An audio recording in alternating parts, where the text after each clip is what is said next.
24 de abril de 2019, Rolândia, Paraná. Eduarda desaparece. Com apenas 11 anos, a família entra em desespero, em especial seu pai e sua avó. Mas a preocupação exagerada não se encaixava naquela relação familiar cheia de solavancos e sem amor paterno. Continue vendo a segunda e última parte dos detalhes desse caso com a doutora Solange Beretta. E no caso da Eduarda, nenhum dos dois quis nada com ela. Talvez até com os outros filhos, eles poderiam até querer ser pai e mãe, mas dela eles não quiseram ser. Sim, eu vou te mostrar como ele era com o filho da namorada.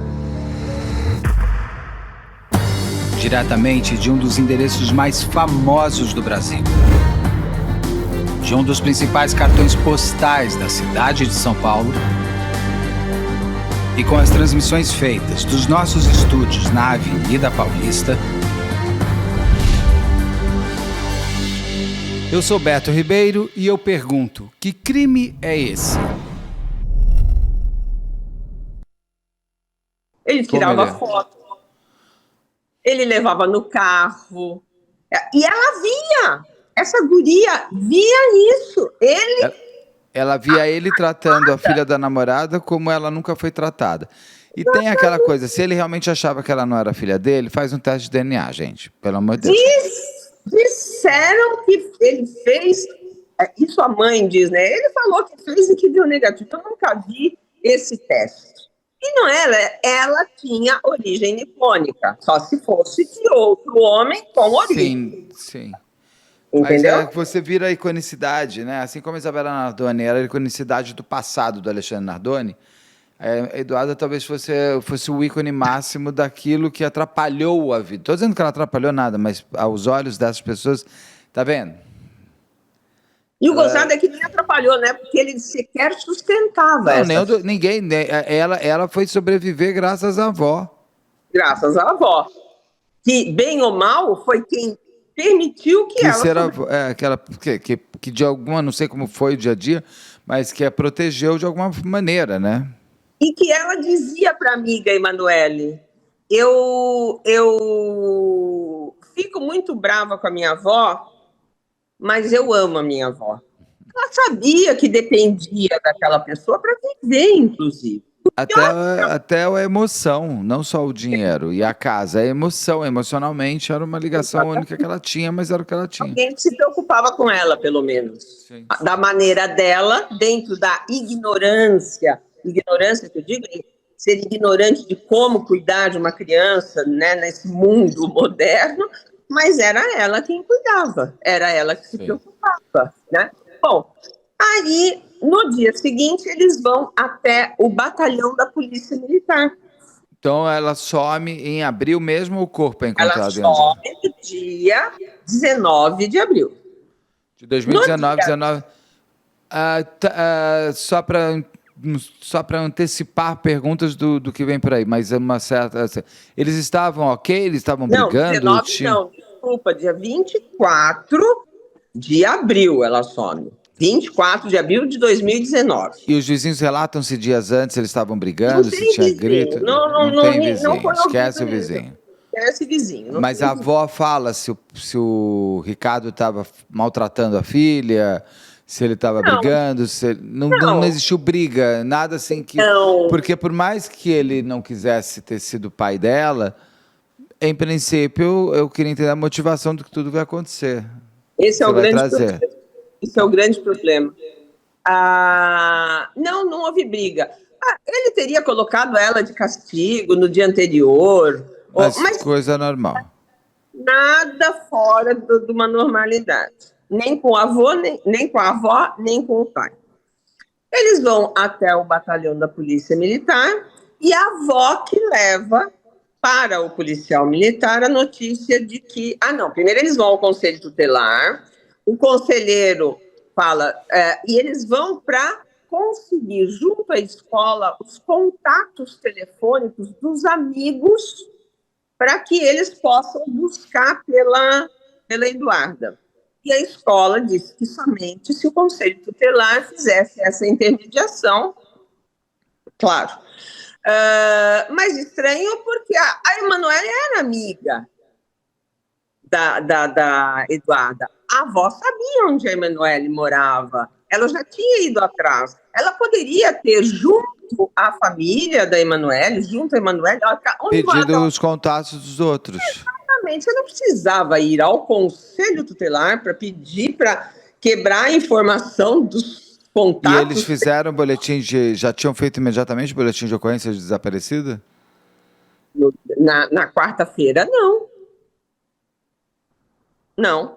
Só que para o policial militar que os atendeu no batalhão na quinta-feira, eles disseram: nós tentamos fazer ontem, mas não conseguimos.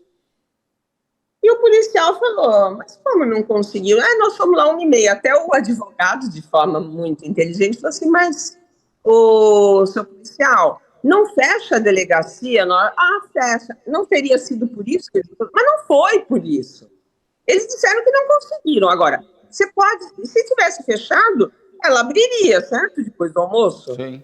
E como que era a hora do almoço? Se o carro sai da casa do pai, o pai sai com o carro a 1h37. Não foi na hora do almoço que eles foram. Eles foram mais tarde, portanto, eles teriam ido mais tarde, portanto, a delegacia estava aberta. Eles não foram, ponto final. Eles estavam construindo umas justificativas para atos que são meio complexos de serem justificados. Né? Exatamente. Então, só aí você já vê, não foram. E o conselheiro titular, o conselheiro tutelar, é que diz: vocês têm que ir à delegacia de polícia para fazer o boletim de ocorrência de desaparecimento. Vocês não foram ainda? Não fomos. Não, mas vocês têm que ir, já era para ter ido. Se eles foram no conselho, e no conselho tutelar também não falou isso, porque eu digo o seguinte: ao invés de eles terem ido ao conselho tutelar para conseguir os contatos dos coleguinhas da escola, se eles fossem a polícia já naturalmente faria isso. Exatamente. Por isso que eu te digo que daí você vai entender o motivo pelo qual é muito estranha a conduta da avó. E esse policial militar falou: não, vocês tinham já que ter ido, né? E o conselho tutelar diz que eles ainda demoraram 2 horas depois que saíram lá do conselho tutelar para fazer o boletim de ocorrência na polícia militar, sendo que poderiam ter ido na polícia civil. Muito bem. É feita o boletim de ocorrência e o que esse policial consegue perceber daquela situação?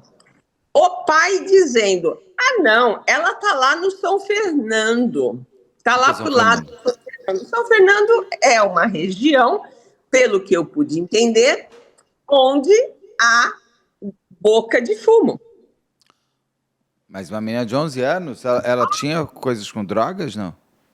Mas espera lá. Assim, porque eu já vi ela na porta da escola andando com uns manos. Aí, veja, nessa hora não se tem imagem de carro, não se sabe de absolutamente nada, Beto. É um BO de desaparecimento. Não, eu já vi. Ela está por lá. A avó começa a receber também informações que ela foi vista com um caminhoneiro da JBS, não sei onde, perto do supermercado Canção, sempre insinuando que essa menina já estivesse tendo uma vida paralela, uma menina que não saía de casa, que vivia só com a avó. Ele vai construindo uma cama para ela deitar. Olha, eu vou destituir dela o valor de vítima, uma vez que ela gosta de uma gente esquisita. Se morreu é porque procurou. Você está entendendo? Está entendendo? Veja, e daí, por que eu te falei o que ela fala para a Emanuele? Que a Emanuele diz assim: ela disse que tinha uma pessoa esperando ela. Tá vendo? Essa pessoa deve já vai grudando, o que realmente a Emanuele falou isso, não tem nada a ver com a história, mas... tá vendo? Ela estava esperando uma pessoa. Mas isso é normal de uma criança de 11 anos, ela vou lá encontrar uma pessoa. Veja, pode até dentro da cabecinha dela, da imaginação dela, não sei se é verdade, se não é, ou o que ela contou, ou se contou. Mas Sim. veja como eles foram pegando fragmentos e montando uma história para poder Distanciar do que aconteceu de fato. né? Assim, não. Aí, bom, imediatamente esse policial militar aciona um órgão do. Aí eu escrevi aqui. Um órgão é o Sicredi, se eu não me engano. Não, Sicredi eu acho que é um banco. Enfim, setor da polícia, que é em Curitiba. Eu achei bem interessante isso. Ele não tem. Diferente de São Paulo, nós temos as delegacias regionais e as delegacias seccionais espalhadas por todo o estado. Uhum. E em algumas regionais você tem setor de Homicídio, desaparecido e tal. É o do HPP também nesses lugares. Exatamente, também. Ali não, você tem uma centralização em Curitiba. Então, desapareceu uma criança em Umuarama, em Arapongas, em Cascavel, seja lá onde for, este setor de Curitiba que é acionado, pelo menos era assim em 2019, tá? Hoje eu não sei como é que está, se já houve uma descentralização desse serviço. Imediatamente são deslocados, se não me engano, 2 investigadores para Rolândia. Veja, é longe, Londrina de Curitiba é longe, então eles vão para lá, tá? Isso eles vão para lá já na sexta-feira, tá? Eles são acionados na quinta, na sexta-feira eles já estão lá e já começam a fazer pergunta e a investigadora que vai, ela falou assim, era muito estranha a postura do pai e da avó. Já o policial militar, que atendeu na quinta-feira, disse, ele ficava no celular, e ele disse que eu até achei que ele estava falando com o Tom Cavalcante, porque ele dava risada. Aí ele pergunta para a avó assim, mas cadê os pais? Não, ele é o pai. Como? Ele é o pai? E você está tranquilo assim, meu filho? Aí eu falei, não, porque ela que tem a guarda. Você entendeu? O sentimento que ele tinha por essa criança era zero. Zero. Zero, zero, zero. Daí essa investigadora chega e começa. E daí ela diz que a avó toda hora recebia uma denúncia pelo celular. Não, ela está no motel em Arapongas. Ela está no supermercado com um caminhoneiro. Não, ela está lá no São Fernando. E os investigadores que são ouvidos falam assim, a gente se botava na hora. Então a polícia foi muito, muito diligente.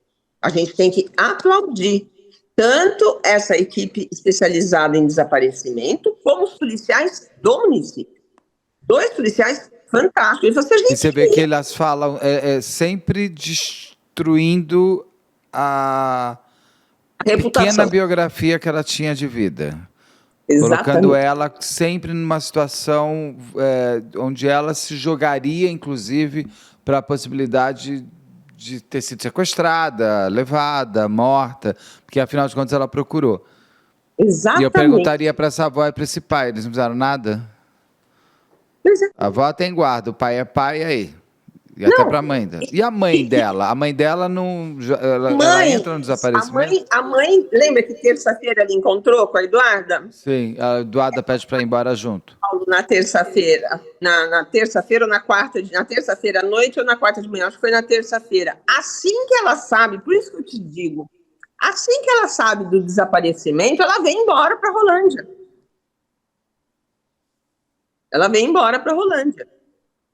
E existe um diálogo dela com o pai, em que ela fala assim, meu Deus, mas como que ela fica insistindo, as mensagens são, já encontraram, já souberam alguma coisa, já foram na polícia? Isso ela fez durante o trajeto de São Paulo para Rolândia. Ela, o tempo todo. Aí, lá pelas tantas, existe até uma conversa, falou assim, quando a polícia descobre que a menina entrou na casa e nunca mais saiu, e o pai sai depois que ela havia entrado, 1 hora e tanto depois, ela fala assim, olha, eles vão desconfiar de você. Eu? Mas como eu? Eu falo assim, ainda ela fala assim, não, eu sei que você jamais seria capaz de fazer uma coisa dessa. Mas ela fala assim, mas... E daí você começa a perceber que ele começa a ficar meio desestruturado, porque ele levou vida normal, Beto. Na quarta-feira, ele foi à academia treinar. Parece o Miguel de Imbé, né? Parece. O outro menino aqui do interior de São Paulo também, que ele some de dentro da casa dele e tem uma certa tranquilidade, que tudo depois vai se detonar nos autores reais. E ele vai à academia na quarta-feira. E o dono da academia, na quarta e na quinta, ele não era. Ele ia à academia, mas não com tanta frequência. Ele foi na segunda, na quarta e na quinta. E daí o dono da academia falou assim, na quinta-feira, vem cá, você não falou para mim que a tua... Esse dono da academia é professor de educação física, inclusive no colégio em que a Eduardo estudava. Não dava aula para ela, mas era. Ele falou assim, olha, eu soube há pouco tempo que ele era pai dela. Eu não sabia desde sempre, porque ele nunca falou dela. E um dia, inclusive, depois que eu soube, e eu sei que ele tem uma situação financeira boa, e eu a vi, junto com a avó, muito mal vestida, e ele tem condições de manter essa menina em melhores condições, eu falei para ele, falei assim, ô Ricardo, como é que você deixa a sua filha andar daquele jeito? Porque, claro, a avó vendia verdura como ambulante, Beto. Talvez tivesse a pensão do companheiro que tinha morrido ou não, e também fazia muito pouco tempo, se é que tinha, né, pensão para receber. Ela sobrevivia daquilo. Ela só não pagava aluguel. Aí ele falou assim, não é que eu não tenho nenhum sentimento dela.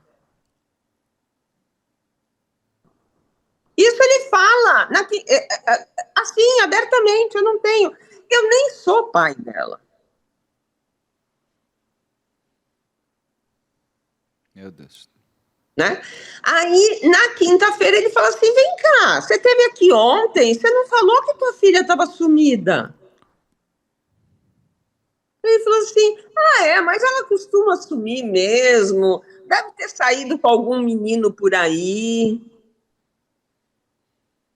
E ele estava mais preocupado com o que ele estava passando, porque ele tinha acabado de terminar um namoro com uma moça muito bonita, que foi ouvida e tudo, que tem um filho que ele carregava bem. Ele e levava para passear e tirava foto e postava na rede social. Nossa. E com a filha nada. Com isso. Bom, a polícia, aí tinha câmeras na casa. Tinha câmeras. Dentro da casa? 8 ou 10 câmeras na casa. Nossa. Sido instalado há menos de um mês. E elas não estavam funcionando, as câmeras? Naquele dia não tinha imagem. Só acabar de instalar e naquele dia acabou. Mas é maravilhoso. Não é? É muito bacana. Aí o técnico é chamado e falou assim, não, quando eu instalei, deu um problema, eu mudei a fonte, mas voltou a funcionar. E se tivesse tido algum outro problema, ele teria me avisado. E eu só soube que não gravou, porque eu soube do desaparecimento da Duda e fui falar com ele. Eu falei, vem cá, a Duda desapareceu. Aí depois ele falou assim, e as câmeras? Eu falei assim, não estava funcionando. Aí ele foi lá, verificou, não, mas eu troquei a fonte e tal. Enfim, uma história nada a ver. Bom, e daí nós tínhamos esse movimento. A polícia já sabia que ela tinha entrado e ele saído. Daí, claro, a polícia foi em busca de câmera e o vizinho da frente... Tinha. Só pedir uma coisa assim, aumenta um pouco o ar-condicionado, aumentar. Porque eu tô ficando congelado aqui. Então deve estar um freezer, porque tu Para eu reclamar. Nossa senhora, tô começando a ficar tremer de frio aqui. Não sei se vocês estão vendo, eu tô começando a ser um casaco. Mas assim, porque o que eu pergunto é o seguinte: a polícia foi lá, achou na câmera do vizinho da frente e descobre. Ele é questionado sobre isso? Você falou que só não viu sua filha, mas ela entrar na tua casa e você sai uma hora depois? Sim, ela deve ter pulado o muro. Ela é muito Ah, danada. não, ele não é, não. Ela é muito danada. Gente, mas é muito cara de pau as pessoas. Aí falaram assim, impossível. E daí foi aí que teve aquela conversa com a mãe. Eu falei assim, mas Ricardo, não tem como ela pular o muro, Ricardo. Não tem como ela pular o muro, tem prego ali, como é que ela ia pular o muro? E ela ia deixar a mochila. A avó disse que sumiram esmaltes, realmente, né? Você vai fugir, a primeira coisa que você eu pegar um esmalte. pegar um esmalte. Afinal de contas, minhas Vai unhas... que a unha quebra. Não é? Esmalte, um cobertorzinho e uma água micelar. Eu falei, nossa. Nossa, mas ela não tinha roupa direito para ter água micelar. Essa era da avó, né? Aí eu falei, Nossa, gente, essa mulher que vende verdura tem uma isso. água micelar. Gente, Não porque tô isso é o entendendo. supérfluo do supérfluo do supérfluo. Ela nem sabia falar, foi tão engraçado. Eu Ela acho falou ótimo, mas... assim, mas perto do telefone, eu comecei a rir. Eu falei assim, ela falou assim, água, ela levou aquela água, assim, que passa no rosto. Aí, o investigador que entende tudo de produto. Mais ainda? Rasa. Água rasa? Ai, minha mãe. Gente do céu. Mulher. Tá por dentro. Ainda bem que ela não falou que ela levou o skincare dela, que deve querer falar o quê? Não, você vê que no fim a gente fala assim, meu Deus do céu, eu não tô ouvindo o que eu tô ouvindo, né? Rasa é ótimo. O caso é tão triste que a gente dá risada, mas a gente não dá risada do caso em si. Não, claro que não, imagina. Situações periféricas. Ah, porque assim, água micelar... bom, eu vou querer saber daqui a pouco, sabe o que aconteceu com ele, mas vai. Aí ela falou, não, levou isso, levou aquilo, não, ela levou dinheiro, não, quando muito ela teria R$ 50. Enfim, ela não levou nada. Sumiu um cobertor. Tá? Sumiu um cobertor. Muito bem. Um cobertor já é importante, porque um cobertor você consegue até enrolar um cadáver. Exatamente. É como se fosse uma manta, um cobertor, não é um cobertor, mas é como se fosse uma manta, assim, e tal. Aí, isso nós já estamos no sábado. E ele começa, o Ricardo, a falar para os investigadores, vão lá na chácara, vão lá na chácara. Eu não entendi bem se era a mesma chácara onde a mãe dele morou ou se ele tem uma outra chácara. Porque é onde ele deixa os carros, que ele compra em leilão, essa coisa toda, né? Então, eu não sei direito. Aí ele pega e os policiais falam, não, tudo bem, nós vamos lá, né? Na chácara para ver.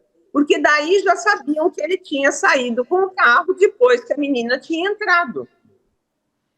E ele disse, não, eu não sei se ela estava em casa, se não estava em casa, se ela chegou e eu não vi, eu saí, afinal de contas eles moravam no mesmo espaço, né? Mas ela morava na casa do fundo, ele da frente, então, e ele também não estava nem aí para a filha, se chegava, se não chegava, essa coisa toda. Muito bem, quando chegou domingo, começou a chover muito, eles falaram assim, nós não vamos na chácara, não adianta, o que nós vamos fazer lá, né?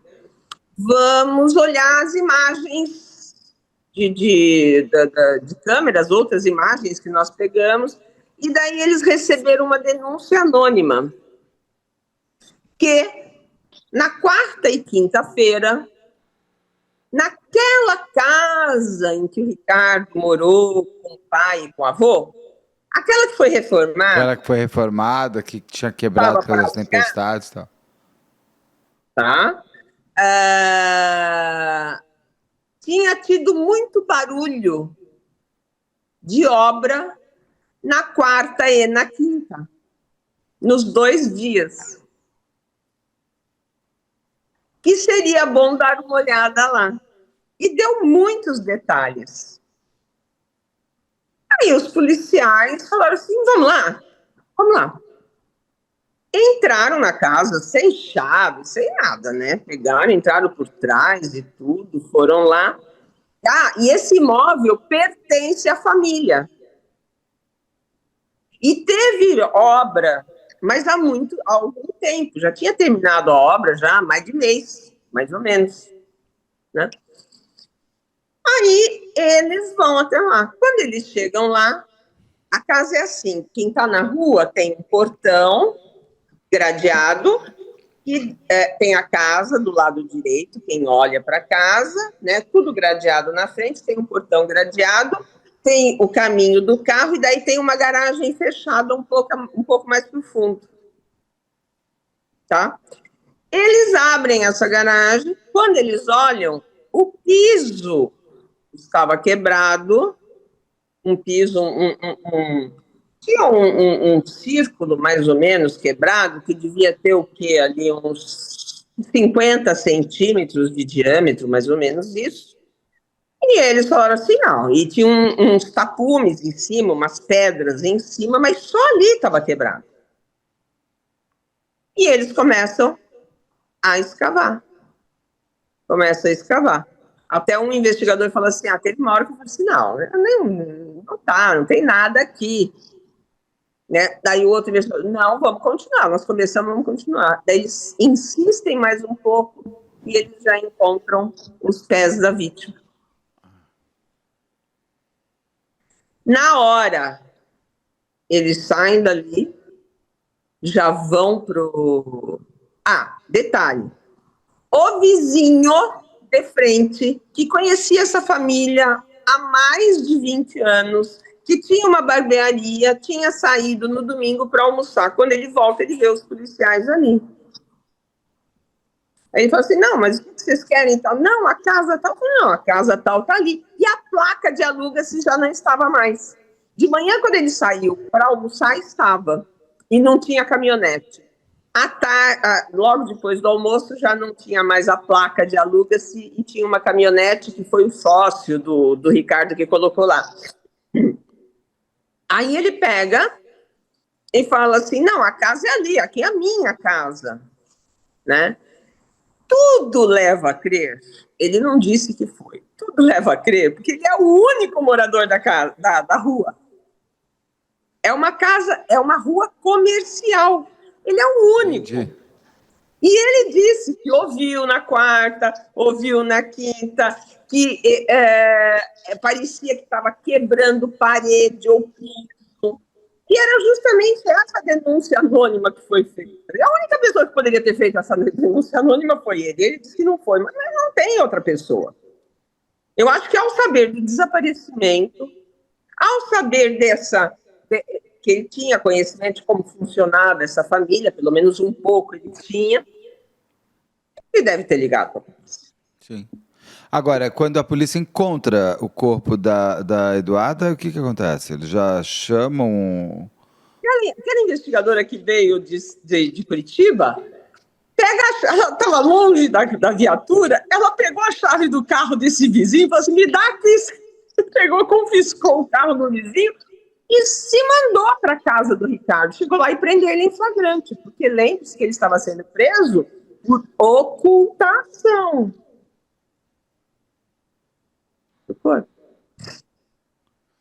Aí ocultação não dá, né, cadeia, assim.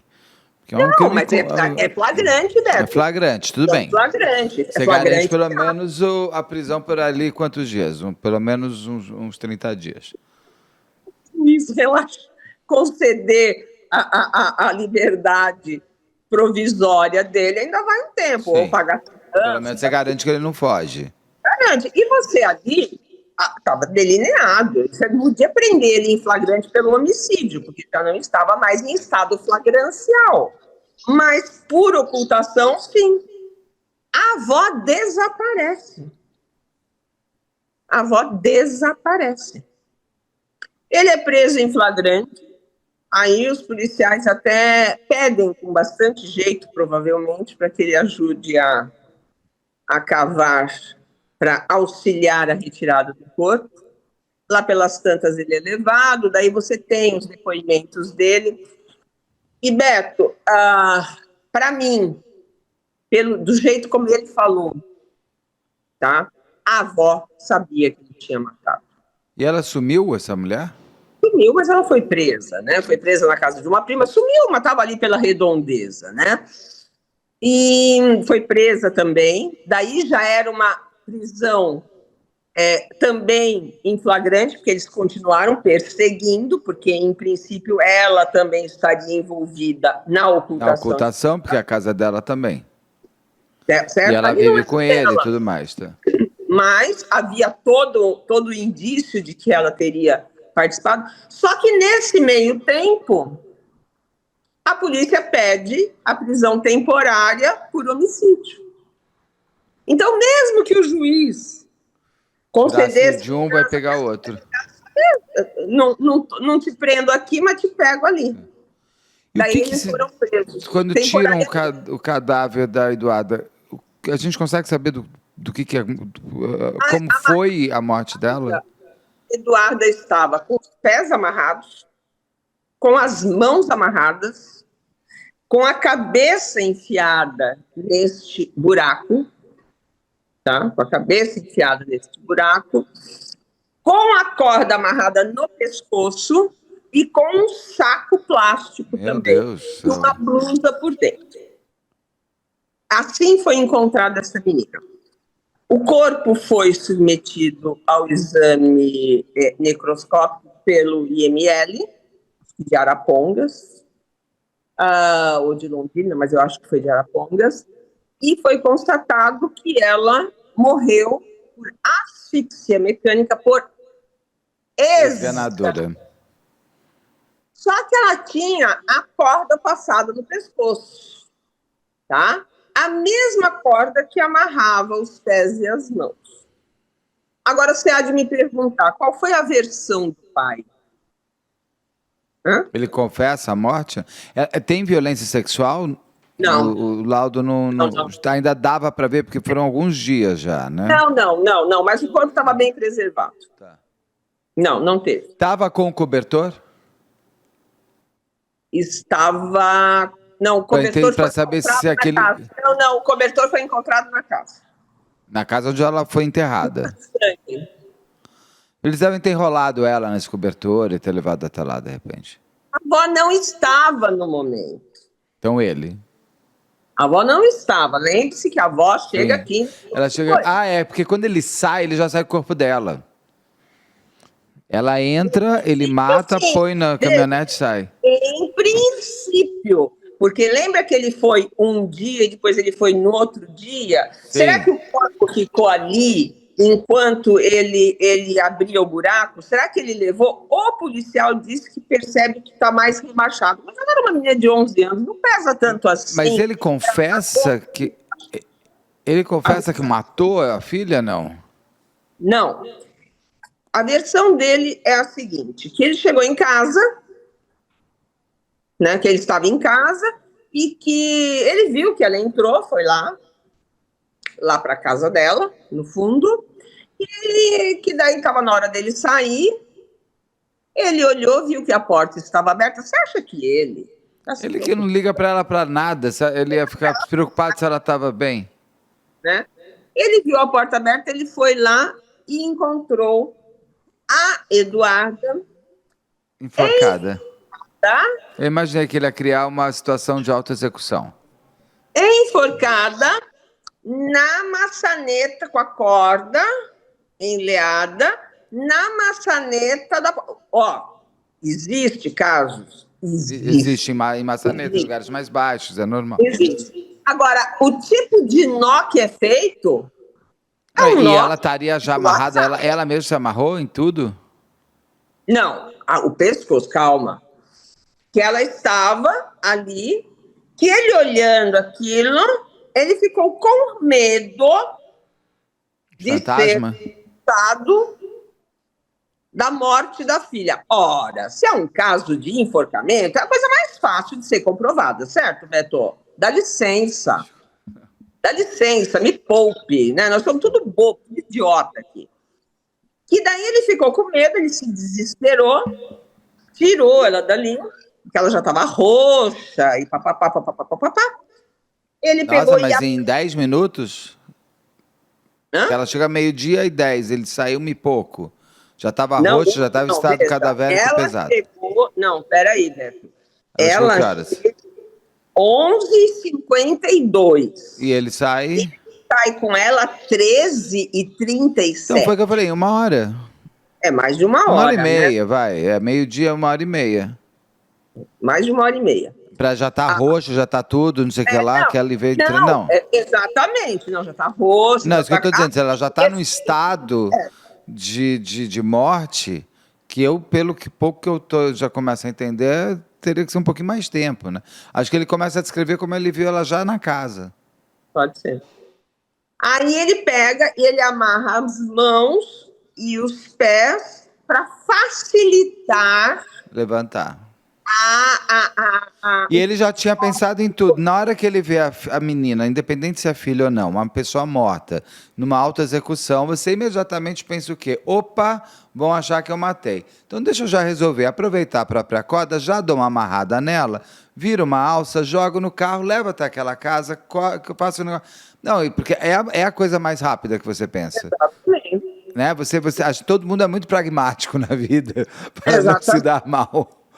Assim, o depois do crime, o posterior do crime, ele confirma muito mais o que é a pessoa, não? Ele falou assim que como todo mundo sabia que ele não tinha por ela um afeto de pai, iriam pensar que ele tinha matado.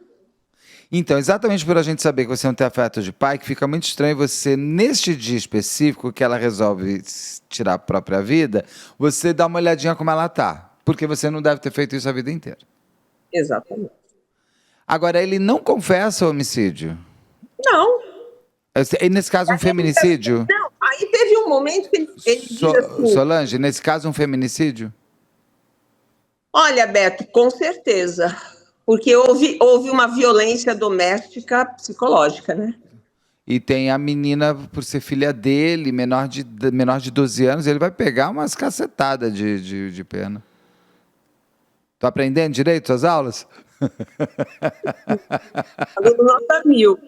Aí e tem um momento que ele diz assim, não, eu quis tirar logo dali porque eu não queria polícia ali, porque eu tenho umas coisas assim um pouco erradas na minha casa. O que é coisa errada? Ah, eu adoro as coisas erradas.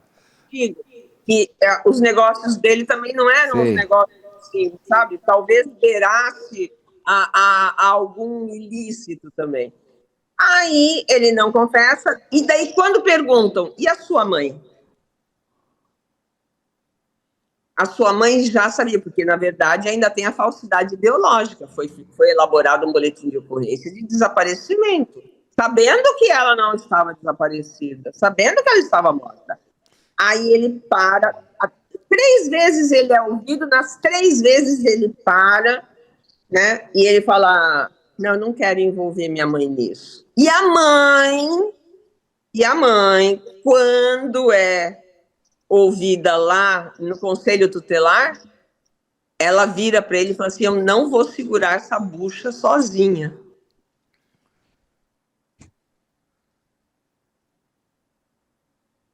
Meu Deus, tá. Tá?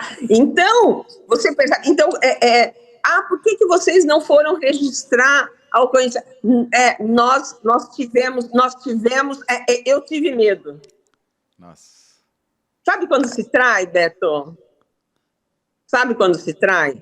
E eles e ela? Ela não há provas e realmente não creio que tenha participado da morte da menina. Realmente ela foi denunciada por homicídio, foi denunciada também por ocultação de cadáver, né, como facilitadora, né? Foi denunciada por por falsidade ideológica. Mas ela foi pronunciada? Não. Só que daí ela foi pronunciada, o Ministério Público recorreu, o tribunal pronunciou somente pelo crime de ocultação de cadáver e pelo crime de falsidade ideológica. Ele foi pronunciado por tudo. Em tudo. E ele não confessa, Solange, nada? Não, Nunca. ele disse que ele não. E você não tem, mas matar por quê? Qual o motivo?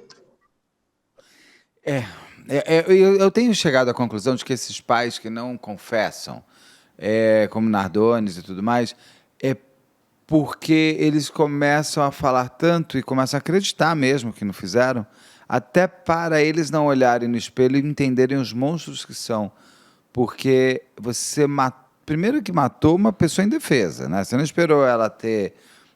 você matou uma criancinha de 10 anos. Você ainda tentou destruir toda a moral de uma menina. A moral, assim... Uma menina que estava sendo o tempo inteiro, ela estava sobrevivendo à situação que ela não entendia nem de onde ela estava. Não. Porque ela estava na casa da avó, depois a mãe vai embora com o irmão, o pai tira foto com enteado, não tira com ela, fala que não gosta dela, ela sabe que que queriam abortar, ela vê o sangue do vô.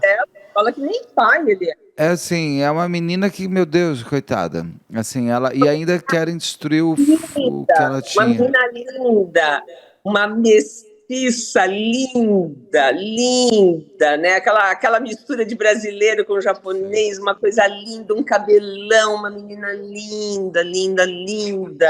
Uma criança assim. Uma tristeza, Beto, uma tristeza. Aí o que acontece? Recursos, né? Recursos do Ministério Público, recurso justamente porque foi impronunciada a avó, recurso da avó, recurso, daí contra-razões. Pandemia. Casa, né? Pandemia. Os dois estão presos ainda, Solange? Não, ela foi solta. Imaginei. Quando terminou a temporária, ela já foi solta. O juiz já percebeu que ali, né, não havia muito indício, né, de que ela teria participado do homicídio. Provavelmente, sabe?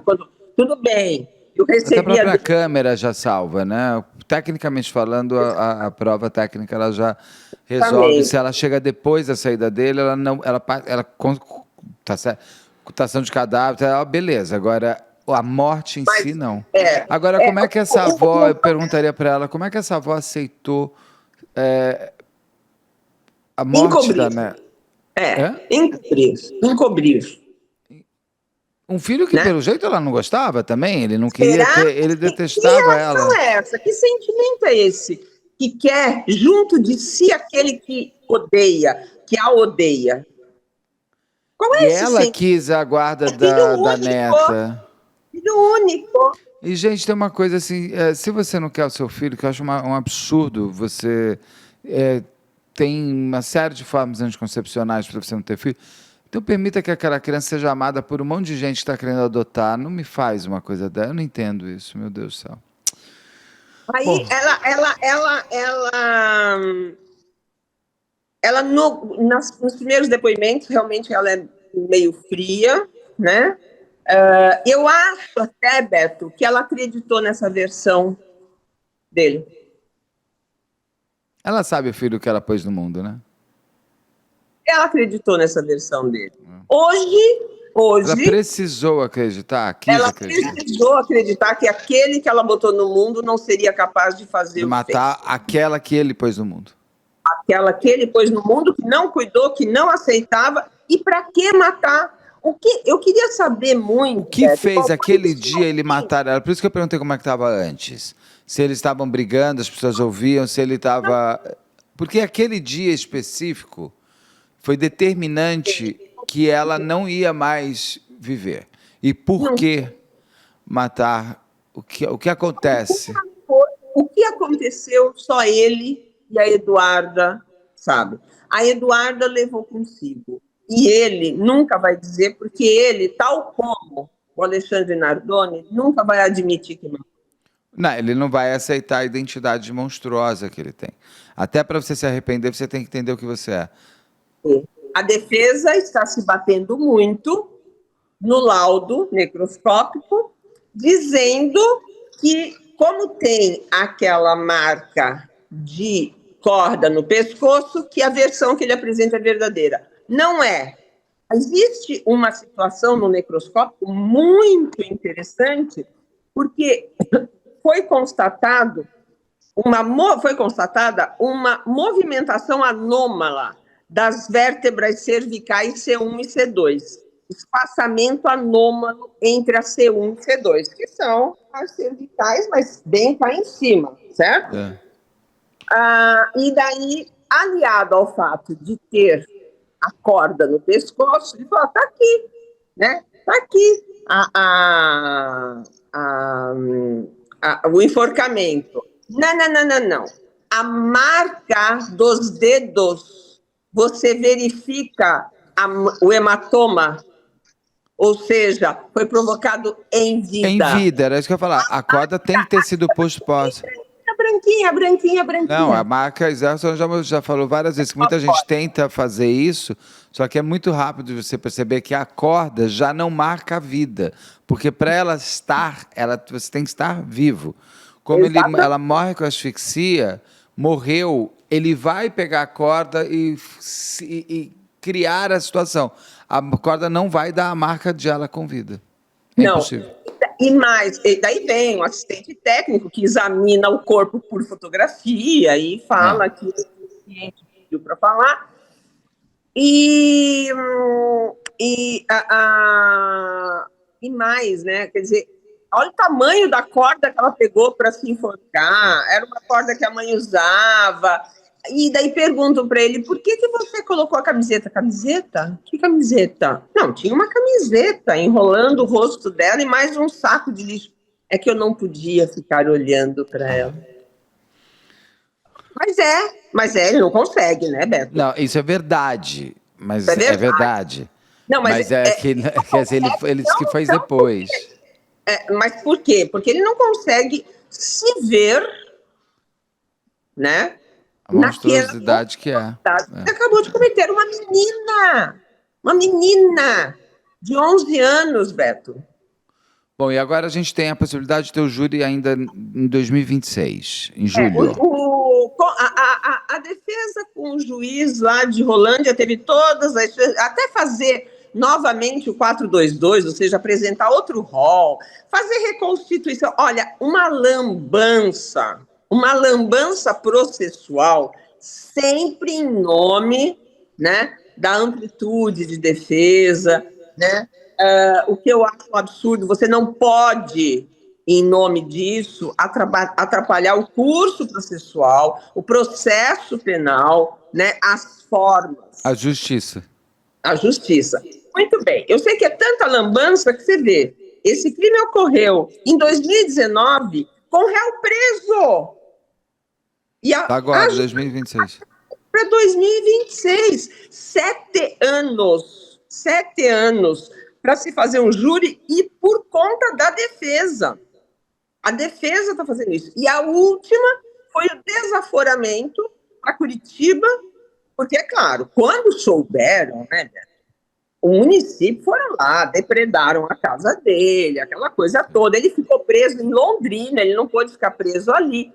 A avó não mora mais ali na cidade. Mesmo não tendo sido pronunciada pelo homicídio, não mora mais ali. Não tem mais como, não tem ambiente. Não tem mais como. Agora, existe a mãe que tem um assistente de acusação, mas que já entrou com uma ação de indenização, né? Solange, a gente vai voltar desse caso em breve, se Deus quiser, com o júri feito para saber como é que foi tudo. É muito interessante, graças a Deus eu tive acesso aos autos, então eu tenho detalhamento. Todo esse conhecimento que você está trazendo. Né? Então, vamos ver como que vai ser. Esse seria um júri que eu gostaria de assistir, gostaria de ir pessoalmente, mas realmente é meio distante daqui. Vai ser um júri bem interessante de se assistir. Agora, é claro que o homicídio de uma criança de 11 anos acaba com a gente, mas o que mais me tocou foi a forma como ela foi tratada em vida, né? Como que discussão foi aquela? Você é igual à sua mãe, sabe? O que ele falou, o que ela respondeu, o que culminou com esse gesto, né, homicida, né, essa violência contra uma criança de 11 anos de idade, né? Só ele vai saber. Isso aí. E nós vamos acompanhando aqui a história, então. Então beijo pra você, que agora eu vou gravar outro já em seguida. Te amo, você sabe disso, a gente se vê em breve, meu amor. Tá bom, um beijo grande. Beijo, minha vida, um beijo.